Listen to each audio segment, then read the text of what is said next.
Meus irmãos, vamos abrir nossas Bíblias em Romanos capítulo 8, para que nós possamos dar continuidade à nossa série de pregações em Romanos.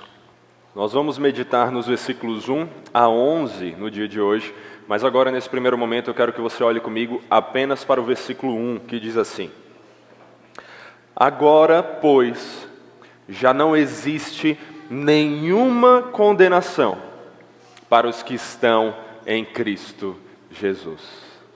Agora, não há mais condenação para os que estão em Cristo Jesus. Esse é o Evangelho. Essa é a boa notícia que deve colocar um sorriso no nosso rosto. É isso que deve nos alegrar. É isso que deve nos fazer sorrir, mesmo em meio a outras lutas da vida. Saber que agora, em Jesus, não há mais condenação. Não há mais nada a temer, porque em Jesus nós estamos salvos. Quantos filmes, quantas histórias você já assistiu ou já ouviu sobre pessoas que acabaram se metendo em confusões, em problemas, e estavam desesperadas, sem saber o que fazer, haviam tentado encontrar algum tipo de salvação pelo seu próprio esforço, mas não encontraram. E então, naquele último segundo, eis que algo acontece e a situação muda. A salvação chega e aquelas pessoas não têm mais nada a temer. Nós somos essas pessoas. Esses enredos de filme, de histórias, de alguma maneira, estão apontando para a história da humanidade, a história da redenção, a história que acontece no coração daqueles que estão em Jesus Cristo. Porque essa é a nossa realidade. Nós pecamos, nós desobedecemos ao Senhor, nós merecíamos a condenação. Nós tentamos encontrar a salvação pelo nosso próprio esforço. Tentamos fazer boas obras, tentamos ser boas pessoas, tentamos nos mostrar agradáveis, pessoas que os outros gostavam, mas nada disso foi suficiente para nos salvar. Até que, no último instante, ou no instante mais adequado, até que naquele momento em que nós não víamos saída, Deus nos deu a solução. Deus nos deu Jesus Cristo, onde não há mais condenação para nós. Se você é um cristão, você pode se apoderar do ensino principal desse texto, que nos mostra que não há mais nenhuma condenação para os que estão em Cristo Jesus, porque o Pai nos deu o Espírito que aplica as bênçãos dessa salvação. Como é que nós vemos isso nesse texto? Onde nesse texto nós vemos a razão para esse versículo 1 tão bonito, tão belo, tão poderoso? Onde nós entendemos nesse texto que não há mais condenação para nós? Quais são as razões para isso? O texto nos apresenta 3 razões pelas quais não há mais condenação para os que estão em Cristo Jesus. E a primeira delas se encontra nos versículos 1 a 4 e nos ensina que a razão para não termos mais condenação em Cristo Jesus é que Deus nos deu o Espírito que nos justifica perante a sua lei pelas obras de Jesus Cristo. Deus nos deu o Espírito, meus irmãos, que diante da lei dele nos justifica, nos declara justos, e isso tudo pelas obras de Jesus Cristo. Olhe comigo para o versículo 1 mais uma vez. Agora, pois, já não existe nenhuma condenação para os que estão em Cristo Jesus. Depois de passar o capítulo anterior, mostrando para nós como a lei nos condenava por causa dos nossos próprios pecados. Não porque ela era má, porque a lei em si mesma é boa, mas porque nós somos maus, porque nós somos inclinados ao pecado, porque nós pecamos, nós quebramos a lei. Então nada mais justo do que a lei nos condenar. Mas Paulo não para naquela má notícia. Ele não apenas nos diz que sim, diante da lei somos pecadores, transgressores, portanto condenados. Paulo nos dá uma boa notícia, a Escritura nos dá uma boa notícia. Nós aprendemos que em Jesus Cristo não há mais condenação para nós. O que significa estar em Jesus? Essa é uma pergunta muito importante. Se a razão para não haver mais condenação é o estarmos em Jesus Cristo, como é que nós estamos em Jesus Cristo? O que significa estarmos em Jesus Cristo? Estar em Jesus não é estar na igreja. Se você vai à igreja aos domingos, isso não significa necessariamente que você está em Cristo Jesus.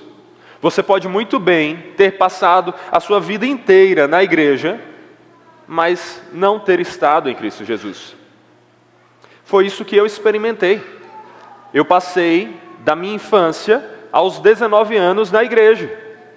Minha família era toda formada dos ditos evangélicos.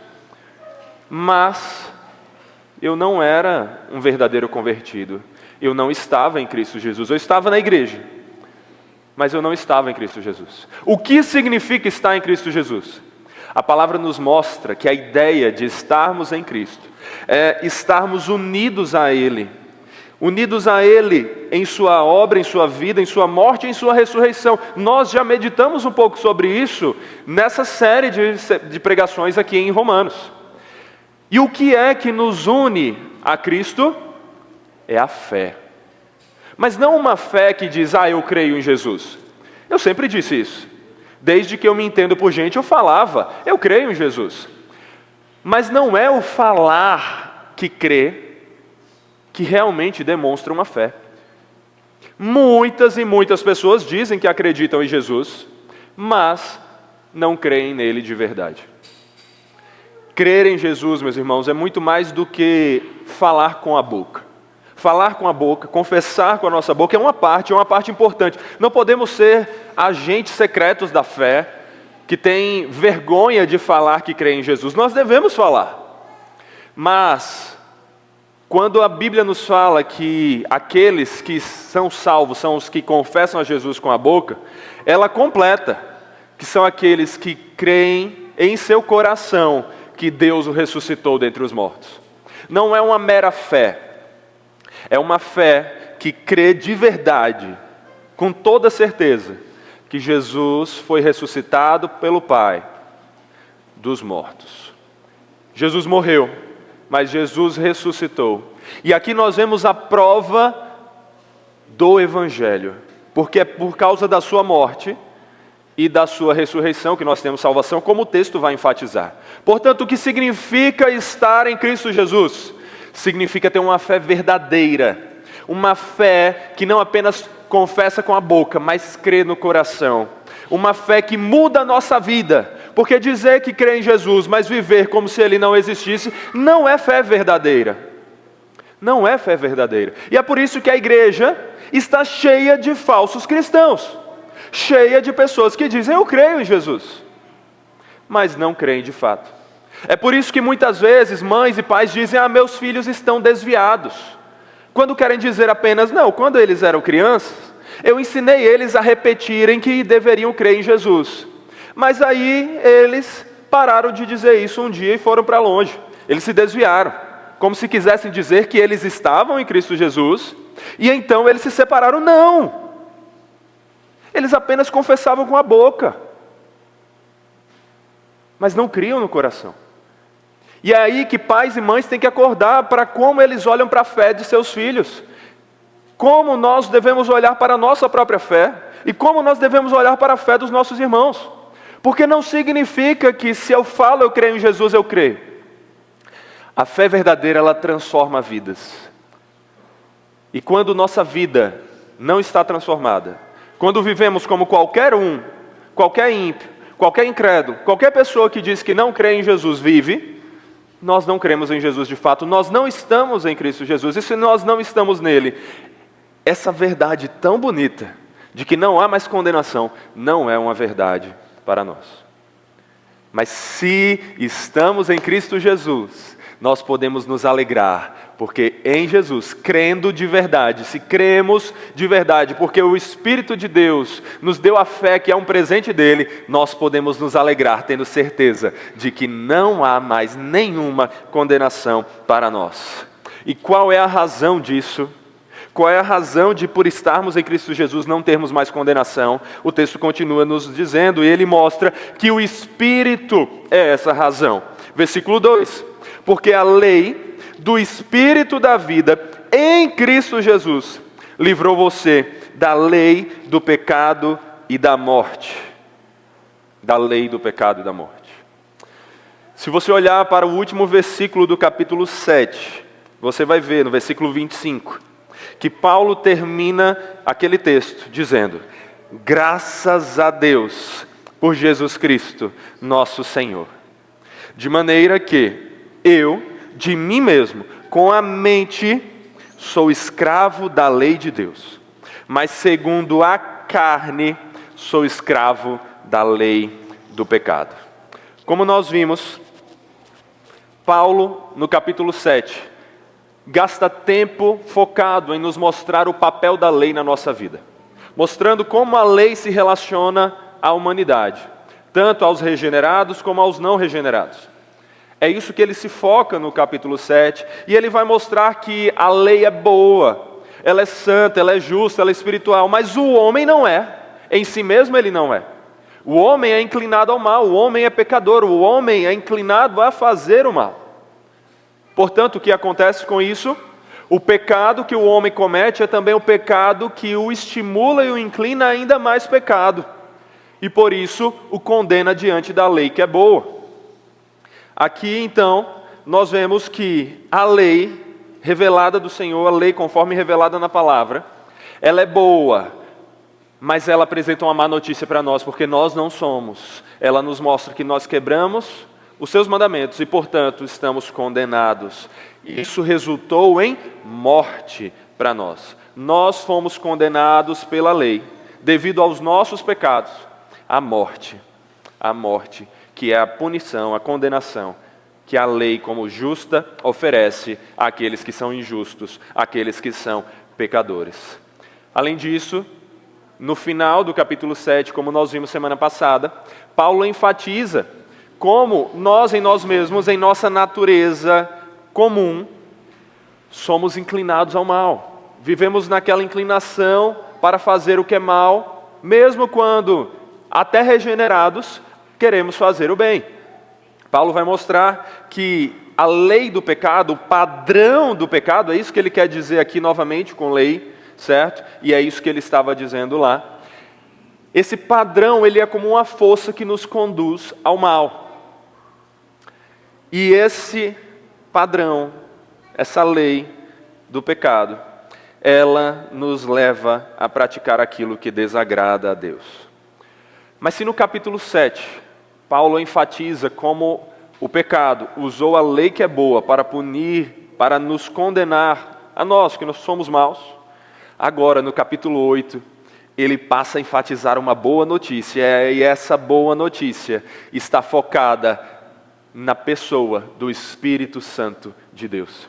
O Espírito Santo é o foco desse capítulo 8, onde nós vemos Paulo enfatizar como, se a lei nos trazia condenação, o Espírito nos traz diversas bênçãos, porque estamos em Cristo Jesus. É isso que ele começa a enfatizar aqui, e ele já mostra aqui, que o Espírito que Deus nos deu, nos justifica perante a lei, pelas obras de Cristo Jesus. O Espírito que o Pai nos deu por estarmos em Jesus, como veremos aqui, é aquele que nos dá as maravilhosas bênçãos que ele vai descrever. E isso acontece pela lei do Espírito da vida. O que significa essa expressão? Lei do Espírito da vida. De novo, lei aqui não é a lei como a lei revelada de Deus. Lei está sendo usada como Paulo usou em alguns momentos no capítulo 7, como esse padrão, como essa força que nos conduz a algo. Se a lei do pecado e da morte era esse padrão que nos conduzia a pecar mais ainda, e com isso cairmos em mais morte, A morte que resulta do pecado, a lei do Espírito da vida também é um padrão, mas não é um padrão ruim como é a do pecado e da morte. É um belo padrão, é um maravilhoso padrão, é uma força que nos conduz agora a viver de acordo com a lei que é espiritual, a viver de acordo com aquele que é a fonte da lei, que é o Deus Espírito. Nos guia e nos conduz a viver de acordo com a vontade de Deus. E isso, se a lei do pecado nos levava à morte, a lei do Espírito nos leva à vida. Olha que contraste, olha a diferença. A lei do Espírito da vida é o que nos está justificando diante do Senhor. É esse padrão que nos conduz a viver como Deus quer que vivamos. E como é que a lei, esse padrão, ele está relacionado ao que nós vemos no capítulo 7. Versículo 3 diz assim, capítulo 8. Porque aquilo que a lei não podia fazer, por causa da fraqueza da carne, isso Deus fez, enviando o seu próprio Filho, em semelhança de carne pecaminosa, no que diz respeito ao pecado. E assim Deus condenou o pecado na carne. Meus irmãos, a lei é boa, mas a lei não podia nos justificar. A lei não podia nos justificar. E de novo, não é porque ela não fosse boa, ela é boa. O problema é que nós não somos. Então como é que a lei boa poderia justificar aqueles que não são bons? Ela não podia fazer isso. E por que ela não podia fazer? Pela fraqueza da nossa carne. A expressão que nós vemos aqui, que nada mais aponta do que a lei que é boa não podia nos justificar, porque nós somos maus, inclinados ao pecado. Isso a lei não podia fazer. Mas o que a lei não podia fazer, por causa da fraqueza da nossa carne, isso é o que Deus fez, enviando o seu próprio Filho na semelhança de carne pecaminosa para nos salvar. A lei não podia nos salvar, nós pelas nossas próprias forças não podíamos nos salvar, mas Deus, sim, podia e pôde nos salvar. Aquilo que era impossível para nós, para Deus não havia impossível. Deus fez o que nós não podíamos fazer pelas nossas próprias forças, por causa da fraqueza da nossa carne, e Ele nos justificou diante da sua própria lei. Como foi que Ele fez isso? Como é que Deus justificou a nós pecadores diante da lei? Ele enviou Cristo Jesus. Ele enviou o seu próprio Filho, para que Jesus, sendo Deus eterno, encarnasse, e na figura de um homem, à semelhança do restante da humanidade, pudesse representar a humanidade diante dele mesmo. Por isso que nós cremos, como a Escritura afirma, que Jesus é o único mediador entre Deus e os homens. O único. Maria não é, os santos não são, apenas Jesus pode nos mediar. E Jesus, como esse mediador, é aquele que nos mediou representando a nossa humanidade na condenação que nós deveríamos receber. Perceba, quando diz que Jesus está numa forma semelhante a nós, uma forma pecaminosa, ele não quer dizer que Jesus pecou. Não, Jesus não pecou. A Bíblia repete isso várias vezes. Então, que sentido que ele está numa forma pecaminosa semelhante a nós? No sentido de que ele assumiu uma humanidade. A humanidade em si mesmo, o ser humano, não é ser pecaminoso em si mesmo. Deus criou a humanidade, não foi o pecado que criou. E quando Deus criou, Ele disse o quê? Era bom. A humanidade, o ser humano, não é intrinsecamente, na sua origem, corrompido pelo pecado, mas se corrompeu depois. E como resultado, o pecado passou a toda a humanidade, porque todos pecaram. Agora a natureza humana está inclinada ao mal, corrompida pelo pecado, e Jesus então, ao assumir a humanidade, assume uma humanidade onde as consequências do pecado estão afetando. É nesse sentido, no sentido de que Jesus se fez homem no mundo pecaminoso que nós vemos que Jesus assumiu a humanidade à nossa semelhança, mas sem as corrupções do pecado em si mesmo. É por isso que Paulo vai dizer em 2 Coríntios 5:21, aquele que não conheceu o pecado, ou seja, não praticou o pecado, Deus o fez pecado por nós, para que nele fôssemos feitos justiça de Deus. Jesus, que nunca pecou, encarnou como homem, para que pudesse representar os homens que pecaram. Representar os homens pagando pelos seus pecados. É nesse sentido, então, que nós vemos que Deus condenou o pecado na carne. Porque Jesus, ao assumir a carne, ao assumir a humanidade, Ele que não pecou, sofreu a condenação pelo seu pecado, pelo meu pecado, pelo nosso pecado, se nós estamos nele. E ao pagar ali os nossos pecados, Ele também nos justifica. E é mais ou menos o que nós vemos Paulo continuando a dizer no versículo 4. Olha aí para o versículo 4 do texto. No verso 4 está escrito: a fim de que a exigência da lei se cumprisse em nós, que não vivemos segundo a carne, mas segundo o Espírito. Jesus veio ao mundo como homem para nos justificar diante das exigências da lei de Deus. E Ele fez isso de duas formas. Uma, pagando pelo nosso pecado, porque nós havíamos quebrado a lei e a lei exigia que nós fôssemos condenados. Jesus foi condenado em nosso lugar. Ele cumpriu essa exigência da lei. Mas isso é apenas uma das partes da verdade. Ele cumpre também uma outra importantíssima. Porque a lei exigia que aquele que se colocasse diante de Deus fosse justo. Não apenas neutro. Não apenas sem uma dívida pecaminosa, mas justo. Tivesse cumprido essa lei. Jesus, como homem, Ele cumpre a lei perfeitamente. E Ele cumpre em nosso lugar. Cumprindo as exigências da lei em nosso lugar. Como Paulo disse em Romanos 4:25, que nós já meditamos aqui, o qual, Jesus, foi entregue por causa das nossas transgressões e ressuscitou para a nossa justificação. Condenado para pagar pelos nossos pecados, ressuscitado para declarar como nossa a justiça que Ele mesmo conquistou, cumprindo toda a lei em nosso lugar. Essa é a obra de Cristo. Mas perceba, Cristo fez isso. E quem é que nos faz possuir essas bênçãos? Quem é que nos dá essas bênçãos? Quem é o responsável por aplicar as bênçãos dessa salvação? É o Espírito de Deus. Quem aplica isso em nós é o Espírito que o Pai enviou para aplicar as obras do Filho.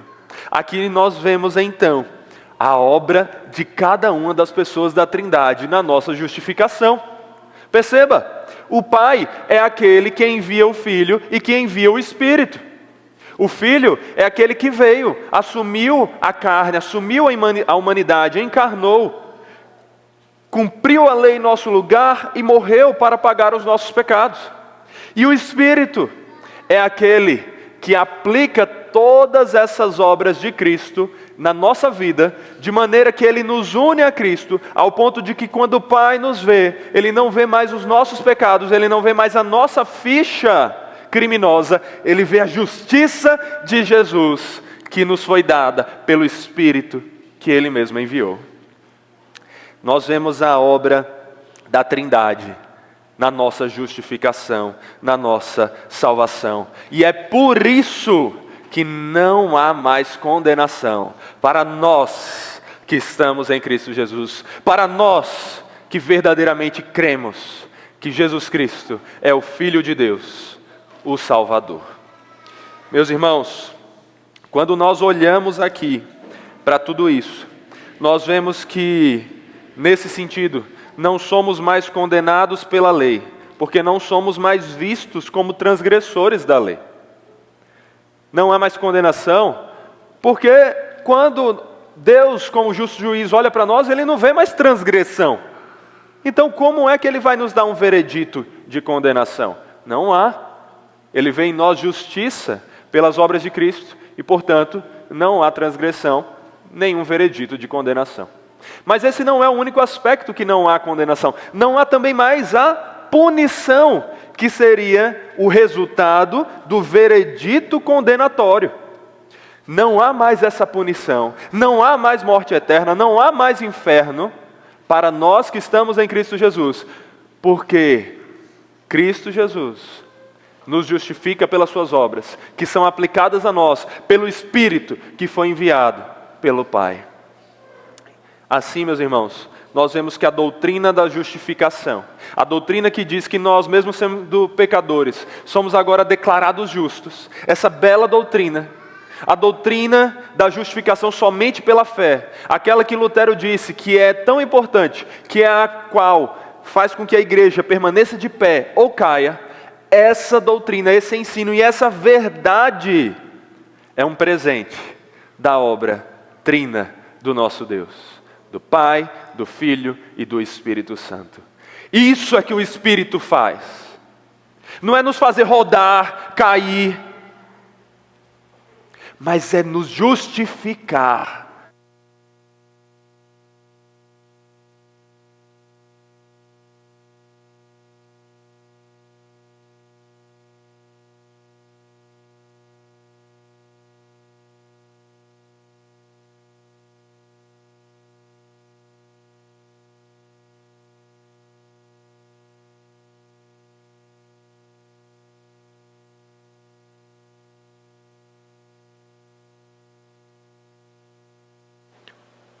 Som, agora voltou. O que é que nós aprendemos com isso, com essa obra da salvação? Aprendemos que nós temos que valorizar o Espírito. Somos uma igreja reformada, sim? Somos. É isso que está na nossa placa, é isso que está na visão que nós ensinamos aqui. O que significa ser essa igreja reformada? Uma igreja que aponta para a glória de Deus, que entende que a salvação é obra unicamente do Senhor, que busca fazer tudo, entendendo que Cristo é o centro do Evangelho da vida. Mas isso não significa uma igreja que nega o Espírito. Nós cremos no Espírito, nós seguimos o Espírito. Mas o que o Espírito faz é apontar para essa obra que Jesus fez, essa obra de justificação. E isso deve nos alegrar, porque não é pelas nossas obras. Nós não temos o peso de conquistar a salvação, a justificação pelo que fazemos. Nós apenas recebemos como um presente que o Pai de toda dádiva nos enviou através do seu Santo Espírito. E essa é apenas a primeira razão que nós vemos aqui da justificação, de por que não há mais condenação para nós. Existe mais. A segunda razão que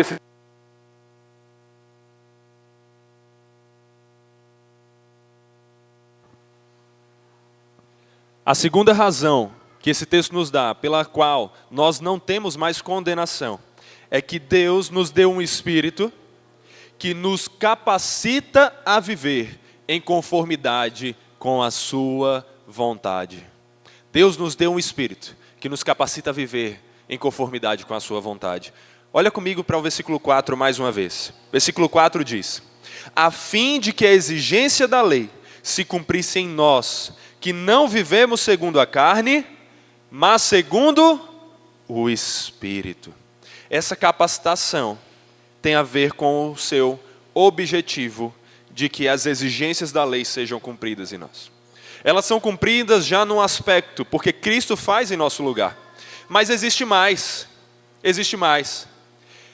O Espírito que nos justifica pelas obras de Cristo é também o que transforma nossa vida e obras, nos fazendo ter novas obras, nova vida, e agora nos capacita a viver de acordo com a lei de Deus.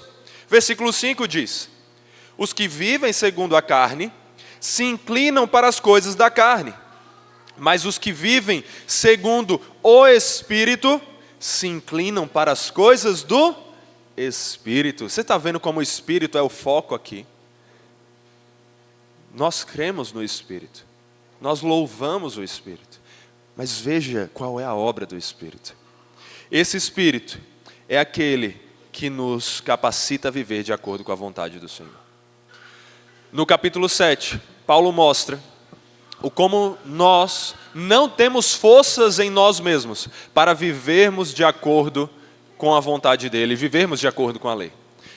Mesmo quando regenerados, mesmo quando queremos viver de acordo com a vontade do Senhor, se tentarmos fazer isso pela nossa própria força, pela nossa própria natureza, o que acontece com a gente?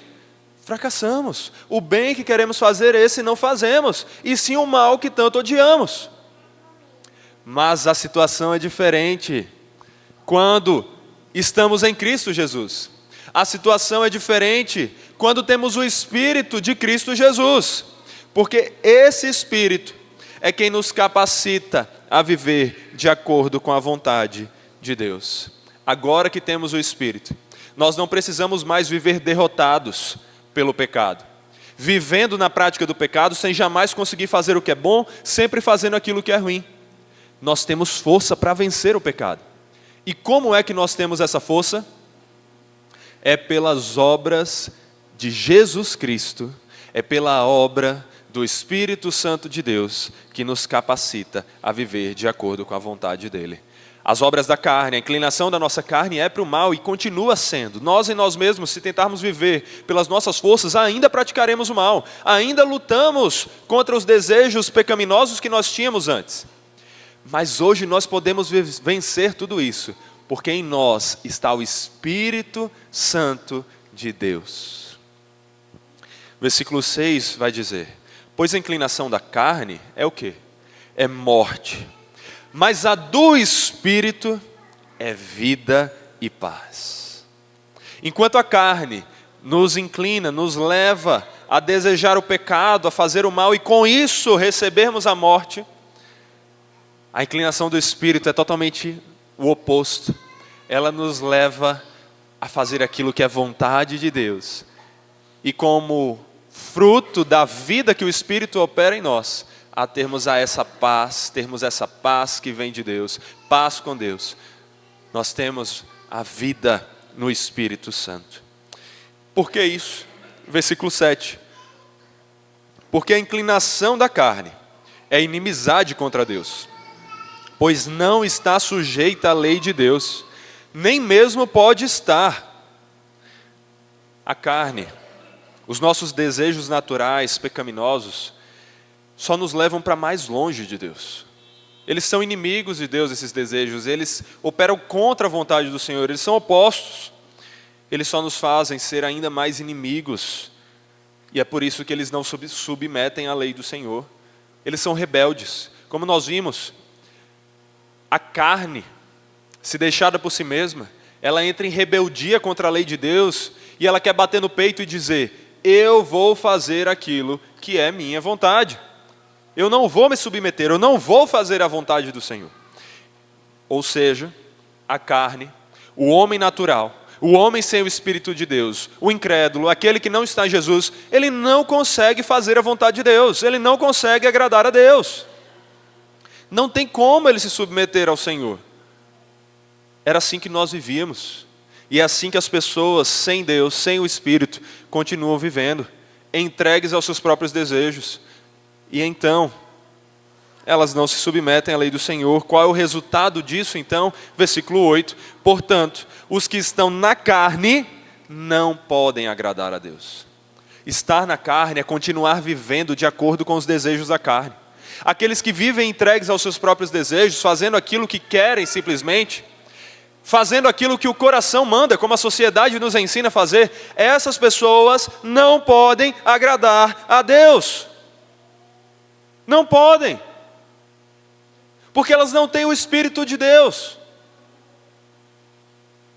E sem o Espírito, ninguém pode agradar ao Deus que é Espírito.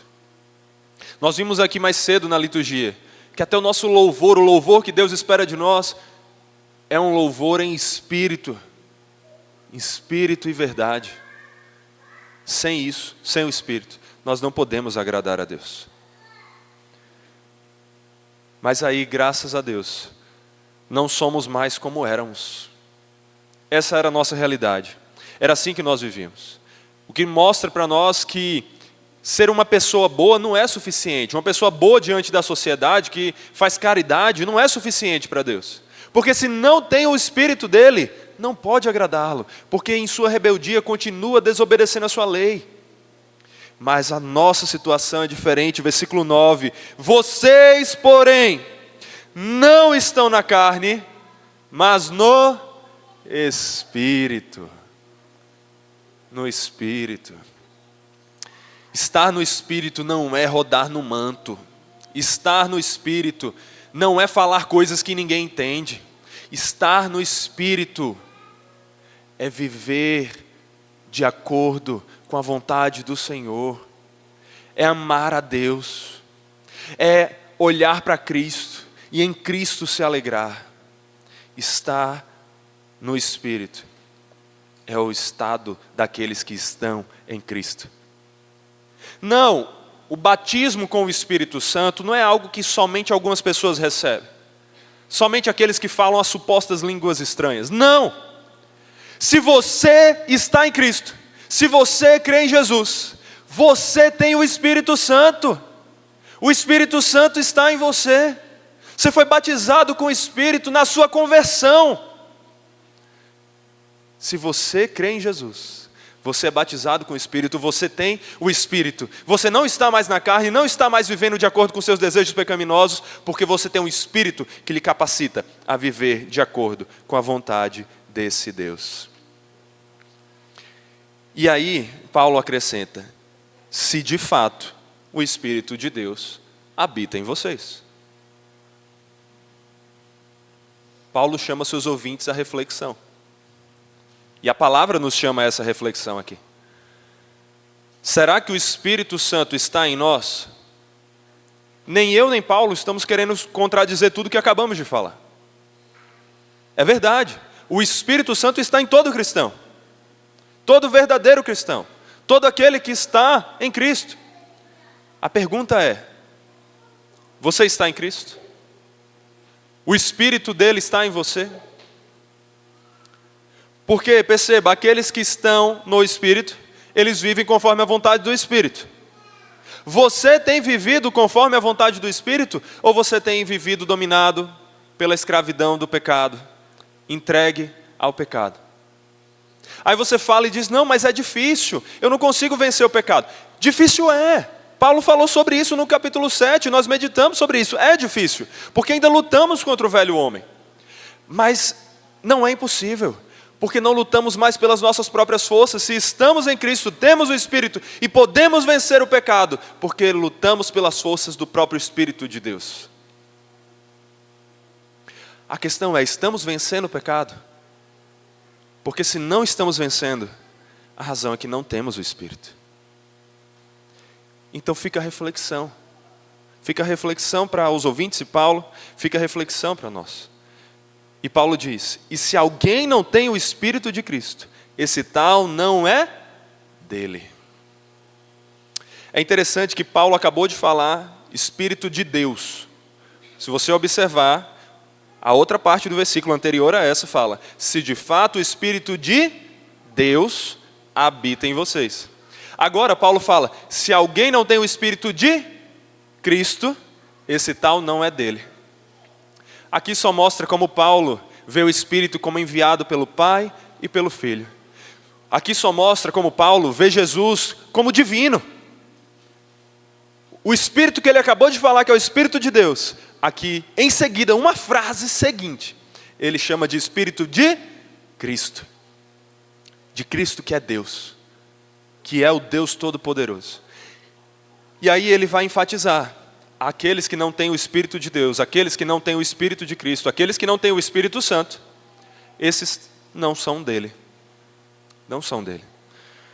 As pessoas que vivem segundo os seus desejos pecaminosos, vivem assim porque não têm o Espírito de Deus para lhes dar força para vencer. É assim que nós já vivemos um dia. A pergunta é, será que é assim que você ainda vive hoje? Ou você tem conseguido vencer o pecado, dizer não ao que é mal e dizer sim ao que é bom, pelas forças de Jesus, através da capacitação do Espírito.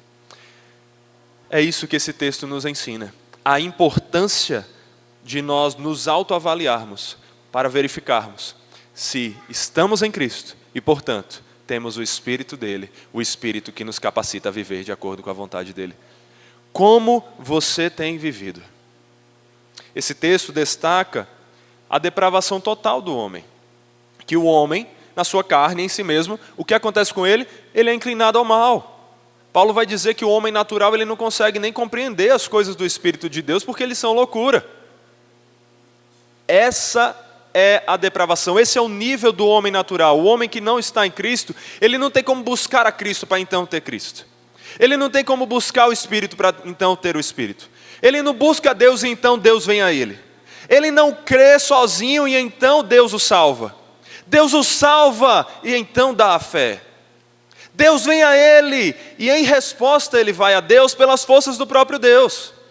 Aqui nós vemos porque nós somos uma igreja reformada, porque nós cremos nessa Bíblia. Essa Bíblia que ensina isso aqui, que o Espírito é quem nos capacita a buscar o Senhor. Mas o homem natural, ele vive segundo a carne, ele é inimigo de Deus, ele não consegue buscar o Senhor. Se você busca o Senhor, se você ama a Deus, se você ama a lei de Deus, se você busca viver de acordo com a vontade do Senhor, é porque Deus veio a você. Você só ama porque Deus amou primeiro. E porque Deus te amou, Ele te trouxe para Cristo Jesus e como resultado te deu o Espírito Santo. Aqui nós vemos como a regeneração é uma obra unicamente divina. É Deus quem nos regenera, é Deus quem nos dá a salvação e nos converte. E a regeneração é um presente que o Espírito nos dá pelas obras de Cristo, que o Pai enviou. Mas nós vemos que a santificação resultante dessa regeneração, ela é uma obra que nós cooperamos com Deus. Nós buscamos nos santificar, nós buscamos vencer a carne. Só que nós só fazemos isso porque o próprio Espírito nos dá a força para fazer. Nós vemos aqui que o Espírito Santo é quem nos conduz a viver de acordo com a vontade de Deus. Aqui, meus irmãos, nós aprendemos que a coisa mais importante então para nós é o buscar a Deus, é o buscar esse Deus trino, é o buscar esse Deus que é o Pai, o Filho e o Espírito Santo. Esse Deus que é o Pai que enviou o Filho para nos justificar diante das exigências da lei, aplicando todas essas obras por meio do Espírito Santo que Ele nos deu. E não somente nos justificando, mas também nos dando nova vida, regenerando e nos santificando, nos dando força para viver em santidade de acordo com a sua própria vontade. Nós vemos aqui que a doutrina da perseverança dos santos só faz sentido que nós consigamos perseverar e fiquemos firmes até o fim, porque tem um Deus que nos preserva em todo o caminho, e aquele que começou a boa obra em nós há de completá-la até o dia de Cristo Jesus, o nosso Senhor. Mas essas duas razões não são as únicas pelas quais não há mais condenação para nós. Paulo apresenta uma terceira e é a última que ele apresenta aqui nesse texto. Não há mais condenação para os que estão em Cristo Jesus, porque Deus nos deu o Espírito que nos garante a vida eterna. Nós temos a vida eterna garantida por esse Espírito que Deus nos deu. Versículo 10. Se, porém, Cristo está em vocês, o corpo, na verdade, está morto por causa do pecado, mas o Espírito é vida por causa da justiça. Jesus é quem muda a nossa situação. O Espírito é quem muda a nossa situação. Deus é quem muda a nossa situação. Se deixados por nós mesmos, continuaríamos para sempre na nossa própria carne e nos seus desejos pecaminosos. Mas porque Deus veio até nós, então a nossa situação é modificada. Se quem não tem o Espírito está vivendo segundo a carne para a morte, quem tem o Espírito de Jesus experimenta algo completamente diferente. Experimenta a vida plena. William Hendrickson, comentarista bíblico, dá uma ótima resposta sobre o que significa esse texto que nós acabamos de ler. Não é só verídico que, por causa do pecado, o corpo de cada um de vocês está obrigado a morrer. Mas é também verídico, é verdade, que, visto que vocês já estão justificados, podem estar certos do fato de que o Espírito, que é vida, e o autor da vida, está habitando dentro de vocês, para dar a vida. Ainda que nós sejamos pecadores, ainda que lidemos com as consequências do pecado que nós cometemos, com as consequências do pecado que trouxe morte para o mundo, ainda que tenhamos que lutar contra doenças, ainda que morramos fisicamente, não precisamos temer, porque o Espírito é quem nos garante a vida. E essa vida já começou no aspecto. Estávamos antes mortos em nossos delitos e pecados, mortos espiritualmente, longe de Deus. Mas agora o Espírito nos regenerou, converteu, Ele nos deu uma nova vida, somos nova criatura. Temos vida para nos aproximar daquele que é vida, porque a vida dele nos resgatou da morte. Estamos vivos e já começamos a experimentar da vida que o Espírito nos dá. A boa obra já começou. Mas tem mais. O Espírito não nos garante apenas essa vida de agora querermos o Senhor, de buscarmos o Senhor, de conseguirmos olhar para a vida plena que há no Senhor. Ele nos garante uma vida eterna, que começa agora, mas que nunca terá fim. Que nunca terá fim.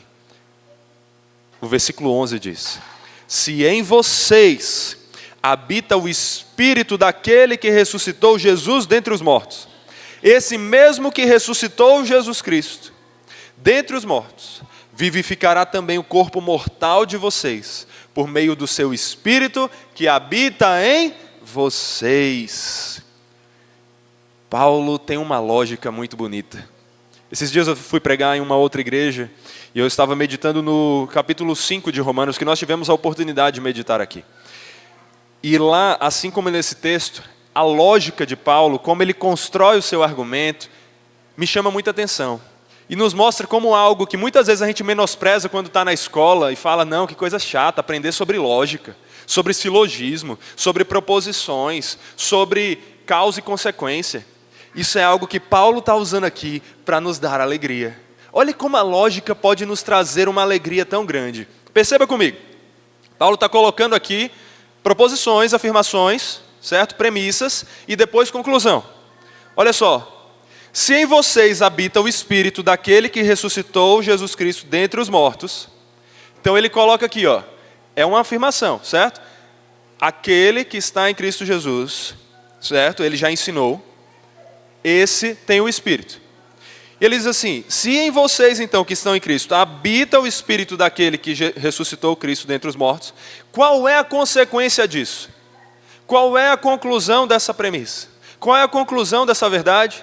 Uma lógica inevitável, Paulo diz, é que o mesmo que ressuscitou Jesus dentre os mortos, também vivificará vocês. O que Paulo está dizendo é o seguinte, se Jesus Cristo morreu, mas o Pai teve poder para ressuscitá-lo dentre os mortos, vocês também, mesmo morrendo, fiquem em paz, porque Ele também terá poder e também fará, ressuscitando vocês dentre os mortos.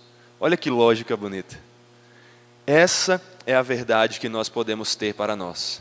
De que assim como Cristo morreu, mas ressuscitou, tão certo como isso é verdade, é também verdade que nós, mesmo morrendo fisicamente por causa ainda das consequências do pecado que nós cometemos, podemos estar certos de que a morte não pode nos separar do amor de Deus que está em Cristo Jesus.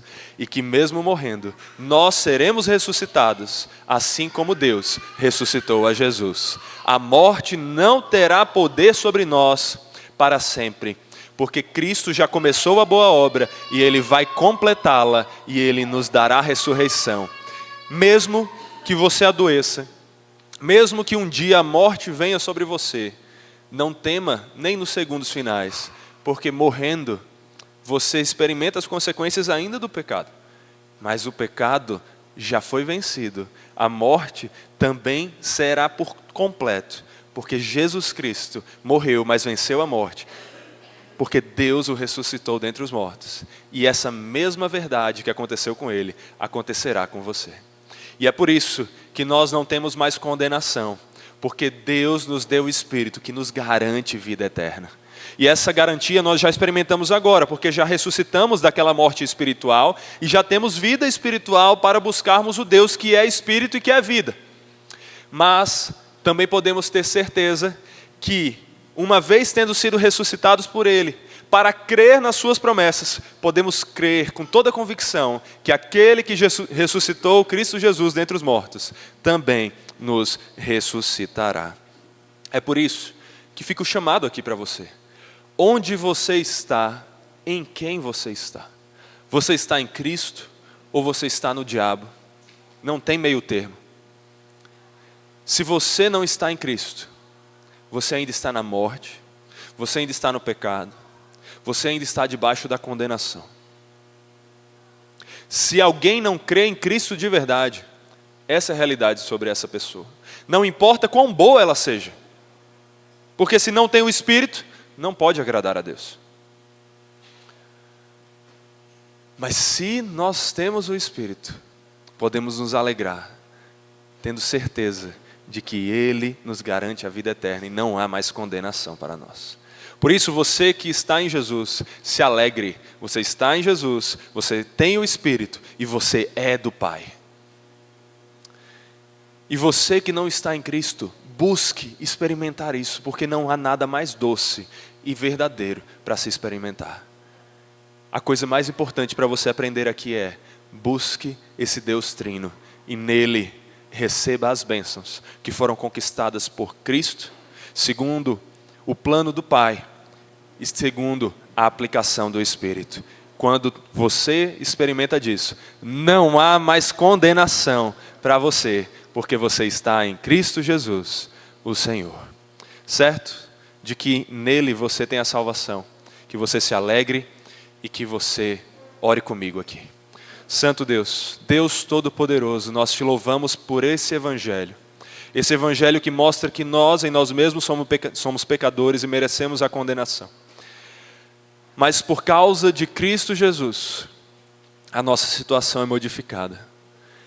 E em Cristo, o Senhor, Pai, nos dá o Espírito que nos garante que não há mais condenação, porque Ele nos justifica, porque Ele nos capacita a viver de acordo com a Tua vontade e porque Ele nos garante vida eterna.